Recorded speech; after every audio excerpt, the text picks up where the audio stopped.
রেজিনগরের মানুষকে সঙ্গে নিয়ে রেজিনগরতে কীভাবে এই আতাউরার গ্রুপ অফ কোম্পানিজকে কী করে রেজিনগরের মাটি থেকে উৎখাত করতে হয় তার প্রমাণ আগামী দিনে আপনার। পুকুর ভরাট রুখতে তৃণমূলের গোষ্ঠীদ্বন্দ্ব, গুরুতর আহত অনেকে।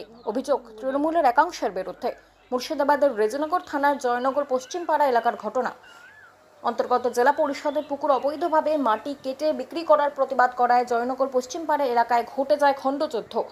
জেলা পরিষদের পুকুর অবৈধভাবে মাটি কেটে বিক্রি করছে মাটি মাফিয়ারা।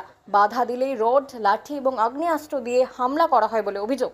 এই ঘটনায় বেশ কয়েকজন গুরুতরভাবে জখম হয়েছেন। অভিযোগের আঙুল তৃণমূলের প্রাক্তন ব্লক সভাপতি আতাউর রহমানের বিরুদ্ধে। আজকে সকাল ঠিক 11:15 নাগাদ জেলা পরিষদ থেকে ফোন পাই যে জেলা পরিষদের ডেলিগেশন টিম সেখানে জেলা পরিষদের দুখানা পুকুর অবৈধভাবে সেখানে মাটি কেটে মাটি মাফিয়ারা বিক্রি করছে। তো আমাদেরকে জেলা পরিষদের তরফ থেকে জেলা পরিষদের যিনি সদস্য আবুল কালাম আজাদ চৌধুরী মহাশয় এবং আমাকে বিধায়ক হিসাবে প্রতিনিধি হিসাবে থাকার জন্য বলেন এবং তেনারা এলাকায় এনকোয়ারি করবেন কোথায় এভাবে সরকারি যে জেলা পরিষদের যে সম্পত্তি মাটি মাফিয়ারা যেভাবে বিক্রি করে দিচ্ছে সেই ঘটনার তেনারা একটা এনকোয়ারি করতে যাবেন এডিএম জেডপি সাহেবের নির্দেশ মতন। তো আমাদেরকে সেই হিসাবে ফোন করে যথারীতি থাকার জন্য বলা হয়েছিল। তো আমরা সেই হিসাবে ডেলিগেশন টিমের সঙ্গে আমরা আন্দোলবেড়িয়া একটা ছিল জেলা পরিষদের পুকুর, সেখানেও দেখলাম একই অবস্থা, পুকুর খনন করে মাটি বিক্রি করা হয়েছে। আরেকটা দ্বিতীয় আমরা যেখানে আমাদের সঙ্গে একটা ঝামেলা ঘটনা ঘটেছে যেটা জয়নগর পশ্চিমপাড়া আপনার, সেখানে আমরা দেখলাম যথারীতি একটা জেলা পরিষদের পুকুর সেখানে অবৈধভাবে মাটি কাটা হচ্ছে এবং সেখানে একটা পকল্যান্ড বর্তমানে অবস্থান করছে। পাশাপাশি সেখানে আমরা আরও জিনিস লক্ষ্য করলাম যে এলাকাবাসী জানেই না যে এই পুকুরটা জেলা পরিষদের। সেখানে আতাউর নামে একজন ব্যক্তি তিনার পৈতৃক সম্পত্তি হিসাবে তিনি সেই পুকুরটিকে ব্যবহার করছেন।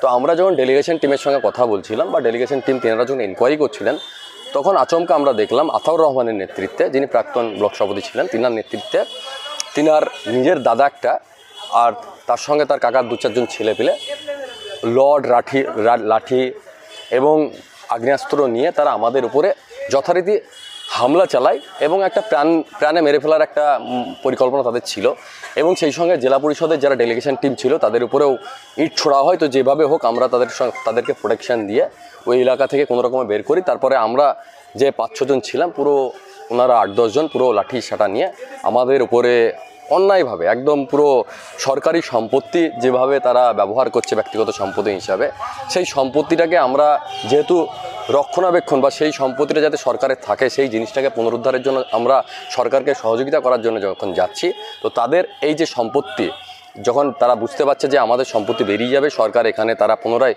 পুনরুদ্ধার করবে সম্পত্তিটা এবং সেখানে তারা যেভাবে মাটি কাটছে এবং দিনকে দিন বিক্রি করছে, আমরা এলাকাবাসীর সঙ্গে কথা বলে জানতে পারলাম যে তারা জানেই না এটা জেলা পরিষদের সম্পত্তি। তো আমরা সেখানে আমাদের উপর অতর্কিতে বাঁশ, লাঠিসাটা সমস্ত কিছু নিয়ে হামলা করা হলো এবং সেখানে আমরা দেখলাম রেজিনগর থানার তরফ থেকে একজন এএসআই ছিল এবং 2টো সিভিক ছিল, তাদেরকে যেহেতু এডিএম জেডপি সাহেবের প্রতিনিধি দল গেছিলো তো তাদের তরফ থেকে পাঠানো হয়েছিল এবং সেখানে এই ঘটনাটা মোটামুটি 5 থেকে 6 জন ঘটিয়েছে এবং তাদের সঙ্গে আরও আগ্নেয়াস্ত্র সমস্ত কিছুই ছিল। তো আমরা সেখানে এইরকম একটা যে পূর্ব পরিকল্পনা করে তারা যে আমাদের উপর হামলা চালাবে, তো এই ঘটনার মোটেই আমরা আগে থেকে কোনোভাবে এই ঘটনার ব্যাপারে আমাদের কোনো ধারণাই ছিল না যে এরকম একটা ঘটনা ঘটে যাবে। তো সেখানে যথারীতি আমাদেরকে মারা হয় এবং এটা একটা কাপুরুষের কাজই বলতে পারি যে তার বাড়ির পাশে পেয়ে আমাদেরকে যেভাবে মারলো। তাহলে আমরা যে রেজিনগরে আমাদের যেভাবে ভাবছে যে জামিল চৌধুরীকে বা আমাদের যারা তৃণমূলের লিডার রয়েছে আরও, তাদেরকে মেরে বা তাদেরকে হুমকি দিয়ে ধমকি দিয়ে আজকে আমার হয়তো মাথায় স্টিচ হয়েছে বা হাতে একটা বড় ইনজুরি হয়েছে, তো এইসব করে আগামী দিনে ভাবছে রেজিনগরে আমাদের যা বন্ধ করে দেবে। তো আমি আপনার রেজিনগরে আমাদের আন্দোলন আমাদের সামনে কী করে টিকে বা আমাদের সামনে কী করে দাঁড়ায় আমরা দেখছি সেটাও। এডিএম জেডপি সাহেবের যেহেতু ডেলিগেশন টিম গেছিলো, আমি এডিএম জেডপি সাহেবের নির্দেশ মোতাবেক প্রাইমারি ট্রিটমেন্ট নিয়ে আমি এডিএম জেডপি সাহেবকে জানিয়ে গেলাম সমস্ত কিছু। তিনি জেলা পরিষদের পক্ষ থেকে 4-5খানা এফআইআর ইতিমধ্যেই তিনি লজ করেছেন এবং আমাকে তিনি পরামর্শ দিলেন রেজিনগর থানায় যথারীতি কমপ্লেন করতে এবং সেই কমপ্লেনের কপিও তিনাকে দিতে বললেন এবং তিনি বলেছেন আমাদের উপর ভরসা রাখতে এবং আমরা চাইব আইনিভাবে এই সমস্ত ঘটনার যেভাবে আমাদের উপরে পরিকল্পিতভাবে শুধু আমাদেরকে নয় সরকারি যারা ডেলিগেশন টিম ছিল তাদেরকে যেভাবে অন ডিউটি অবস্থায় মারা হয়েছে বা তাদেরকে যেভাবে এলাকায় তাদের গাড়ির উপর যেভাবে ইট পাটকেল ছোড়া হয়েছে, সমস্ত বিষয়ের বিরুদ্ধে আমরা রেজিনগর ওসির কাছে আমরা লিখিতভাবে সমস্ত বিষয়টি জানাবো। এখানে আমার কর্মী বা আমার নেতৃত্ব এই ধরনের কোনো ঘটনা নয়। গ্রামের গোটা জয়নগর গ্রামে 10,000 মানুষের বসবাস। এই 10,000 মানুষের একটা সামাজিক পুকুর রয়েছে, যে পুকুরে চারি পাহাড়ে সাধারণ মানুষ বসবাস করে এবং তাদের বাড়িঘর রয়েছে। সেই বাড়িঘর দীর্ঘদিন ওই পুকুর সংস্কার না হওয়ার কারণে সমস্ত পাহাড় ভেঙে গিয়ে বাড়িগুলো ভাঙার উপক্রম হয়ে গেছে। মানুষের বাসস্থানের বাড়ি সেটা ভেঙে যাওয়ার মতো জায়গায় চলে গেছে। এমতো অবস্থায় গ্রামের সমাজের মানুষ, পুরা জয়নগর গ্রামের মানুষ, তিনারা চিন্তা ভাবনা করে নিজের খরচায় পুকুরের জল মেরে তারা নিজের খরচায় মাটিগুলো কেটে তাদের পাহাড়ে দিচ্ছে, যাতে বাড়িঘর, বাসস্থানের ঘর, পাহাড় যাতে জমি তাদের যাতে নষ্ট না হয়ে যায়, তার জন্য মাটিতে পাহাড়গুলো বাঁধাচ্ছিল। এমতো অবস্থায় ঠিক আজকে পবিত্র জুম্মার দিন সবাই নামাজ পড়তে গিয়েছে, বাড়ির মহিলারা ছিল। এমতো অবস্থাতে এখানকার জেলা পরিষদের মেম্বার হক চৌধুরী এবং এখানকার বিধায়কের ছেলে জামিল চৌধুরী এবং তার কিছু সাঙ্গপাঙ্গ নিয়ে গিয়ে সেখানে গিয়ে গাড়ি ধরে গাড়ি সিজ করতে হবে, গাড়ি কেস করতে হবে, এখানে কেন মাটি নিয়ে পাহাড় বাঁধানো হচ্ছে, এটা অবৈধ হচ্ছে, এই ধরনের নিয়ে তারা মন্তব্য করতে শুরু করে। বাড়ির মহিলারা তাদেরকে বলে যে আমাদের বাড়ি ভেঙে যাচ্ছে, আমরা বাড়ির বাসস্থানের ঘর ভেঙে যাচ্ছে, তার জন্য মাটিটা ভরাট করা হচ্ছে। তারপরে সে মহিলাদেরকে ধাক্কা চড়থাপ্পড় মারে। মহিলারা উত্তপ্ত হয়ে সঙ্গে সঙ্গে তারা প্রায় 500-র উপরে মহিলা জমায়েত হয়। গোটা গ্রামের মানুষ, এমন একটা পরিবেশ তৈরি হয়।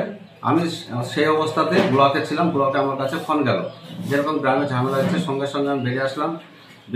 এসে গিয়ে দেখছি যে গোটা গ্রামের মানুষ রাস্তায় কলরব চলছে এবং গ্রামের পরিবেশ এমন একটা উত্তপ্ত জায়গায় নিয়ে গেছে দুজন ব্যক্তি, যে গ্রামের স্বাভাবিক মানুষ, ঘোড়া মহিলা থেকে শুরু করে মা বোনেরা থেকে শুরু করে সবাই রাস্তায় এসেছে। কারণ বাড়ির বউকে ধাক্কা মেরেছে, বাড়ির বউকে চড়থাপ্পড় মেরেছে, তাদেরকে গালাগালি করেছে এবং তাদের নামে কেস করবো বলে হুমকি দিয়েছে।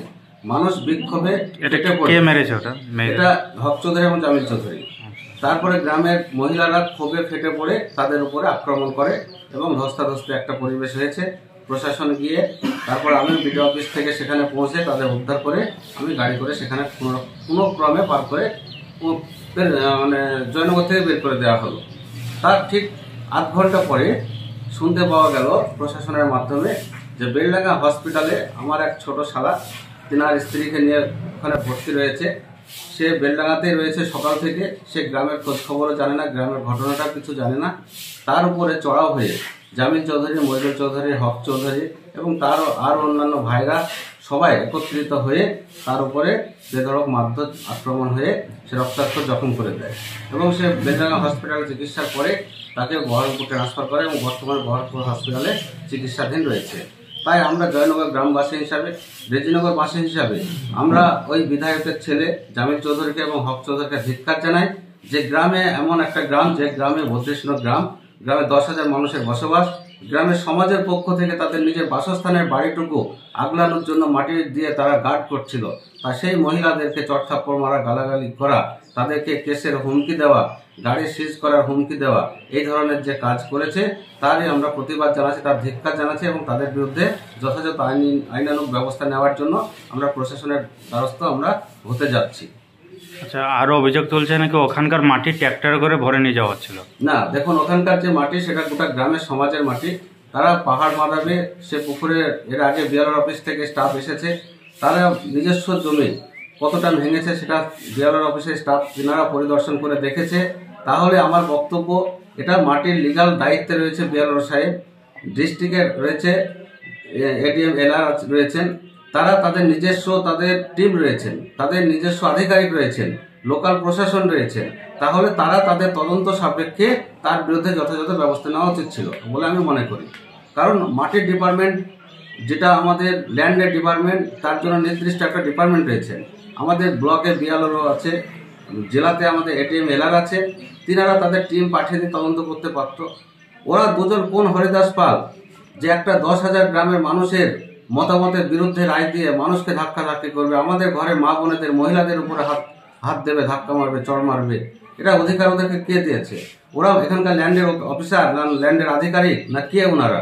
তাই এখানে একজন বিধায়কের ছেলে এসে ল্যান্ডের উপরে হস্তক্ষেপ করবে, এখানকার হক চৌধুরী বেলডাঙ্গা থেকে এসে এখানে হস্তক্ষেপ করবে। আমরা রেজিনগরবাসী হিসাবে এটাকে ধিক্কার জানাচ্ছি যে বেলডাঙ্গা থেকে এসে রেজিনগরের মাটিতে অশান্তির পরিবেশ তৈরি করছে।